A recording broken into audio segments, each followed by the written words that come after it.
Push that rock with Simpson math. Here's an experiment or game where you select and earn blindly, A or B.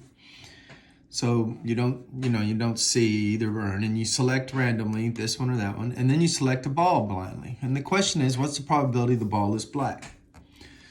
Well, we could get a black ball from earn A or from earn B. So we could choose A and then choose black. So we have to choose A and choose black. Or same thing, but with choose earn B and then select a black. I misspelled choose, but anyway, you can't read my handwriting anyway, can you? So we got to choose A and choose black, or choose B and choose black. Now, if I choose A, what's the chance I choose A? Well, if I'm choosing blindly and there's only two choices, we assume they're equally likely. You're not like putting one further out of reach or something.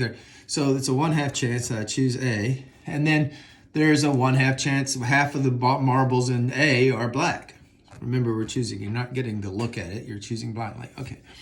Or there's a 1/2 chance you choose earn B, but it's not a 1/2 chance to get black this time. It's 1, 2, 3, 4, 5 out of 6. So 5 out of 6. So we get a 1/4 plus a 5/12. And so this would be 3/12 added to 5/12, and you can get your common denominator.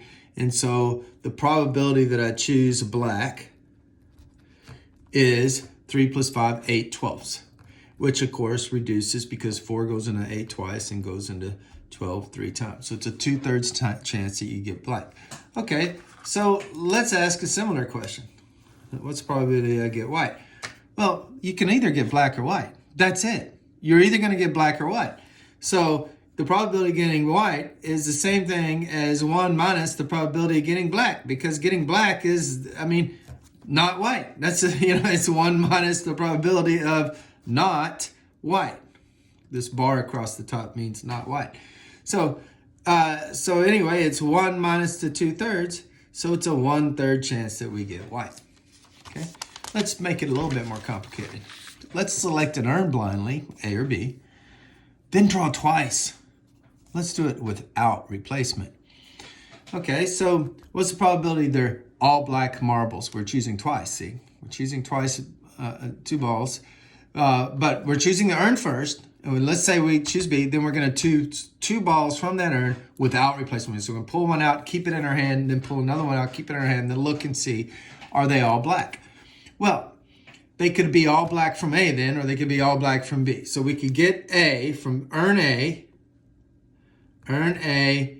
and then get a black and a black on the second draw. Or we could choose from B, we could get a black and a black. Okay, so again, it's a 50-50 chance for earn to choose whichever earn, but to get the black, we have 3 chances out of 6, or a 1/2 chance. And then we've taken one out, one black, and we assume it's black, because if we're going to be successful, if we're going to get all black, we have to get black and black. So one of these is gone. So now there's 2 out of 5. So 2 out of 5. Or it could shake down this way. We could come from earn B. Choosing earn B is a 1/2 chance. And there's 1, 2, 3, 4, 5 chances out of 6 to get black on the first draw. But one is gone now. So there's only 5 balls left. And only 1, 2, 3, 4 of them are black. So here we see those 5s cancel. These 2s cancel. And I have 1/10 here. Plus 2 will go into 4 twice. And 2 will go into 6 3 times. So I get you know what? This is no good, because I'm going to have to build back up. So maybe I shouldn't have done all this reducing. Because I get 1/3 here. This is terrible. So but what if I hadn't reduced? 2 times 6 is 12, times 5 is 60. So either way, you're going to have a little work to do. So we got to get a common denominator. So I'll go with 30. So 10/30ths is a third, and 3/30ths is a tenth.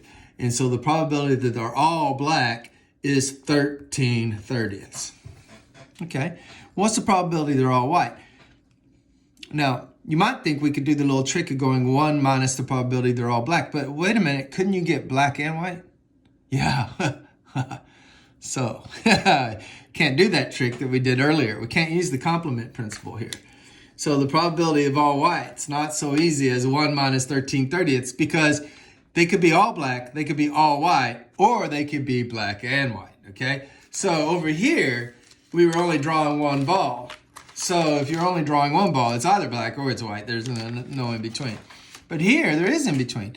It could be all black, it could be all white, or it could be a nice mix, black and white. So we have to do this one the same way I did this one. We have to think, okay, well, we could get earn A and a white, or choose earn B and a white. Okay, so remember and is multiply. So 1/2 times the chance of getting a white is 1/2 on the first draw. And then it's 2 out of 5 on the second draw, just like it was with the black because they're evenly distributed. But this will be different now. So the 1/2 chance to get the choose from earn B times a 1 in 5 chance to get a, wait a minute. There's no chance. If I pull out the white ball, there's no second ball, so 0. There's a 0 probability of getting white on the second draw after I've taken white over here. So this turns out to be 0.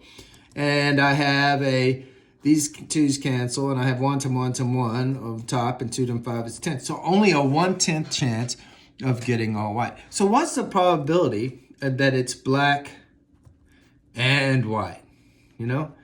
What's the probability it's black and white? Now that is the complement principle. Now we can go minus 13/30 plus the 1/10. Because if it's all black or all white, that's the complement of a mix of black and white. So I need to get the common denominator here. So I'll change this to 3/30 because 3/30 is the same as 1/10. And so that's 16/30. So I have 1 minus 16/30. Well, that would be, let's see, 14/30. And then you reduce to 7/15. Math made simple. Simpson math.